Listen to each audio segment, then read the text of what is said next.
ovário policístico, por mais que algumas pessoas sempre falem, tá? Ele não é só aquela imagem no ultrassom que fala assim, olha, meu ovário está cheio de cisto e ganhei o diagnóstico de ovário policístico. Muitas adolescentes acabam ganhando até o diagnóstico inadequado, tá? Quando de certa forma, até errado fazer um diagnóstico único, exclusivamente pelo ultrassom, tá? E, na realidade, o ultrassom ele não deve ser usado como critério diagnóstico nos primeiros 8 anos aí que a menina menstrua, porque quer dizer que a menina está cheia de folículos que serão usados aí durante o resto da vida, tá? Mas o ovário policístico, tá? Pelo critério de Rotterdam, a gente usa sempre 2 de 3 critérios, tá? E quais são esses critérios?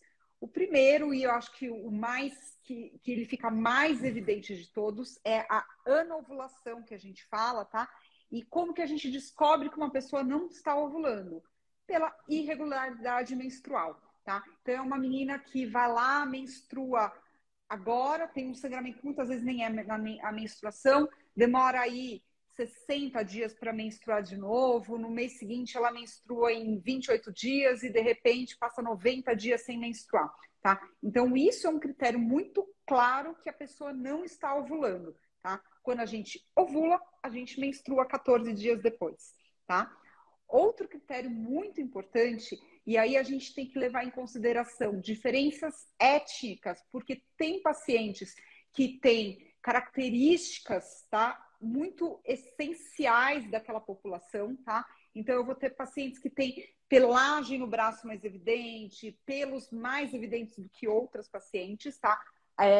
Acne às vezes mais evidente, e é o hiperandrogenismo. O que isso quer dizer? Quer dizer que eu tenho testosterona aumentada e eu posso ter isso clinicamente sem ter hormônio alterado, tá? Então eu tenho alguns sinais de hiperandrogenismo que são, tá? Então, aumento de pelos em lugares que não são muito característicos de mulheres, né? Isso, então conta pra gente esses lugares, porque para o público entender o que a gente está falando dos critérios. Sim.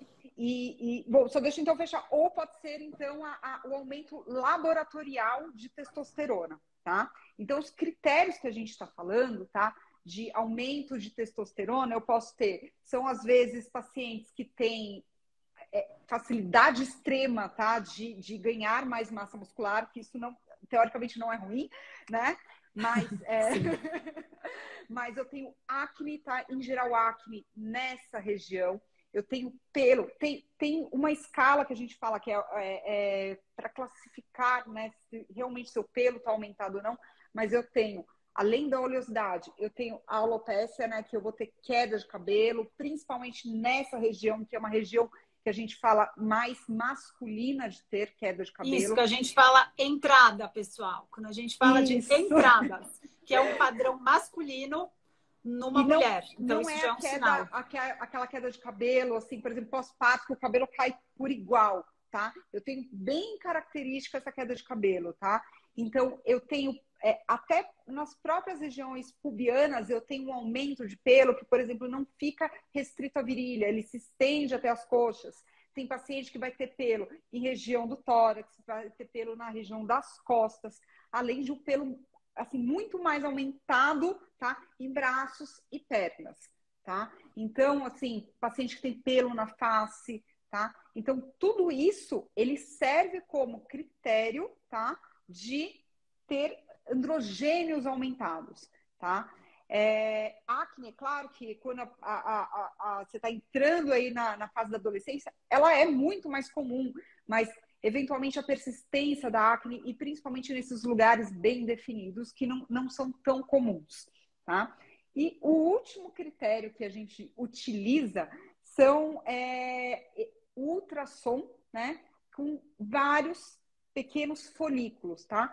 Então, se eu olhar um ovário, ele tem um volume já definido, maior que o normal, que são 10, né, centímetros cúbicos, ou mais de 20 folículos ali que a gente consiga ver no ovário, tirando aquele caso que eu falei das meninas nos primeiros 8 anos após menstruação, tá? Ele entra também como um dos critérios, tá? A síndrome dos ovários policísticos, ela é extremamente heterogênea, tá? Exatamente porque, como eu falei, né? Tem pessoas que vão ter aí pelos aumentados e não necessariamente tem aumento de características, né, de aumento de testosterona, né? Mas, levando em consideração 2 de 3 critérios, a gente fecha o diagnóstico, tá? E Perfeito. qual é a grande sacada aí dessa síndrome, tá? Por que é uma síndrome? É um conjunto de características. E esse conjunto de características, gente, ele não vem só com os critérios diagnósticos, tá? A gente vai ter aí aumento, são em geral pacientes que está mais associado com ansiedade, eu tenho maior associação com pacientes com obesidade, sobrepeso, depressão, tá? E que a gente fala síndrome metabólica, tá? Para aí que a gente teve aí a sacada de fazer junto. É aí que a gente se encontrou, né, Fê? Exatamente.